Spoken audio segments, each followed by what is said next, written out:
Hey everyone, welcome back. Today I'm going to talk about millennials. Yes, I usually talk about empty nesters and home sales, but I'm thinking of these young kids trying to buy the listings that I have and they're paying 50, 60, 70,000 over list price. So what's happening to the millennials? Are they feeling like homeownership is just a distant dream? Talk a little bit also today about skyrocketing rents, what's happening with student loans in some ways if you can get the money to buy a house, and are homes really just not affordable? That's what we're going to go over today and find out what's really happening for those young professionals who want to start a family and settle down. So let's break it down. Let's start off with why millennials are stuck. So I think the recession back in 2008, when we had the housing bust and the market just crashed, there were a ton of job losses at the time. And this is when the millennials were just starting out entering the workforce at this time. And the unemployment rate for millennials peaked like at 14.8% back in 2010. So this was like a rocky start for their careers, making it very difficult to build a financial foundation. At the same time,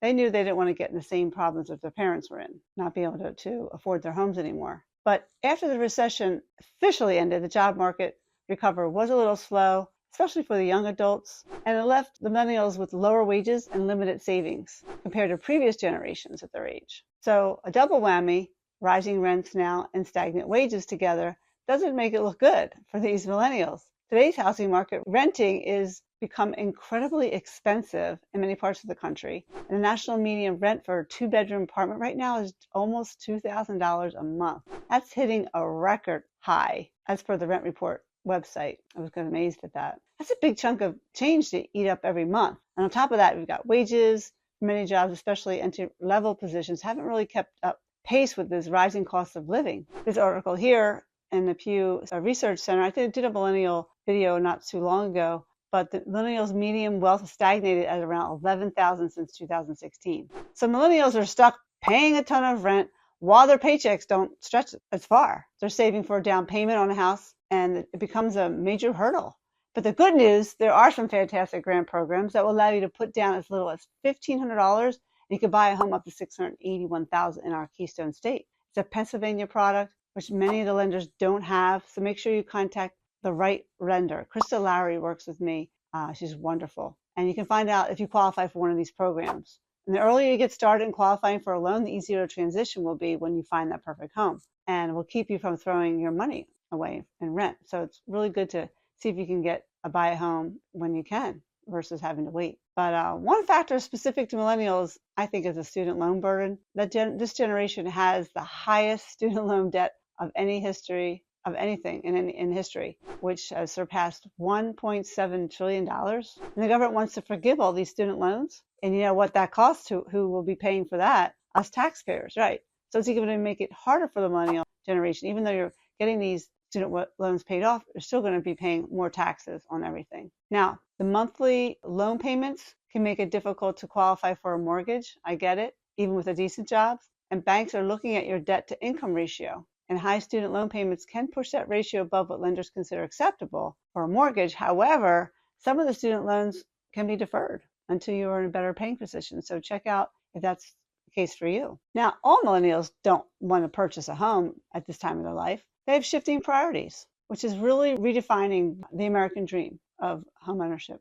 So since not all millennials are struggling to buy homes, some have good jobs, financial support from family, or they just simply to prioritize other things. So the traditional American dream of owning a home with a white picket fence might not be as appealing to everyone anymore. As millennials, I find they value flexibility, mobility, and they prefer to rent because it allows them to live in a more desirable location at this time of their life. They can do it. 39% of millennials say they prefer to rent because it allows them to live, like I said, in a more desirable location. That's done by Freddie Mac. So many millennials are interested in pursuing careers in different cities or in countries. They don't want to be held down by owning a home. Now, renting allows millennials to be more flexible with their living situation. Some prefer to invest in the money in experiences, like to travel or start businesses rather than tying it down to a property. So there's other things to do with their money. So is renting always a bad thing? Absolutely not. Renting can be a great option for many people, especially those who are young, single, or not yet ready for the commitment of homeownership, because it is a commitment. And also, renting offers flexibility.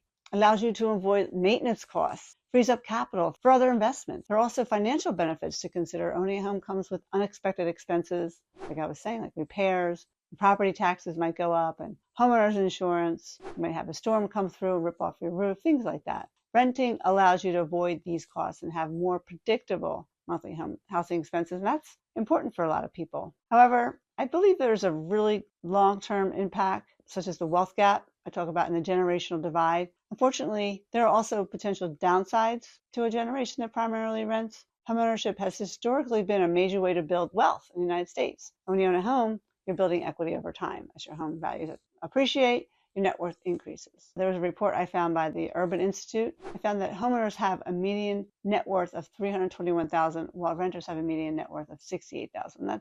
That's obvious that you're going to have more wealth if you're not renting or if you own a home. So the wealth gap, it can have a significant impact on retirement security and financial stability later in life. So there are trade-offs here. And also there's a social and emotional aspect to homeownership. Many people feel a sense of pride and stability when they own their own home. So what's the solution? Really, there's no easy answer. There could be a few things that could help, such as policy changes, government programs that offer down payment assistance, like I mentioned before, or ease student loan burdens could make homeownership more attainable for millennials. Don't just wipe them away, just ease it until they get a better job or something like that. Also, shifting priorities. If homeownership isn't a priority for everyone in this generation, like I said, that's okay. It's important to challenge the traditional definition of success and focus on financial well-being in a broader sense. And then education, financial literacy programs can help millennials make informed decisions about housing, budgeting, and saving for the future. They're my favorite kind of buyer to work with, a first-time buyer. I can really help them deciding whether it's a good thing for them to buy or not to buy. So the bottom line is the reasons why millennials are struggling to buy homes are basically very complex and multifaceted. The economic fallout from the 2008 market crash, which led to the recession, rising rents, student loan debt, and even changing life priorities basically all play a role. So that's all I have for today on why millennials are struggling to buy homes. I covered a lot of ground, from the economic factors to the changing definition of success. What do you think? Is the dream of home ownership fading for millennials? Share your thoughts and experiences in the comments down below. Don't forget to like and subscribe for more videos. We'll see you next time.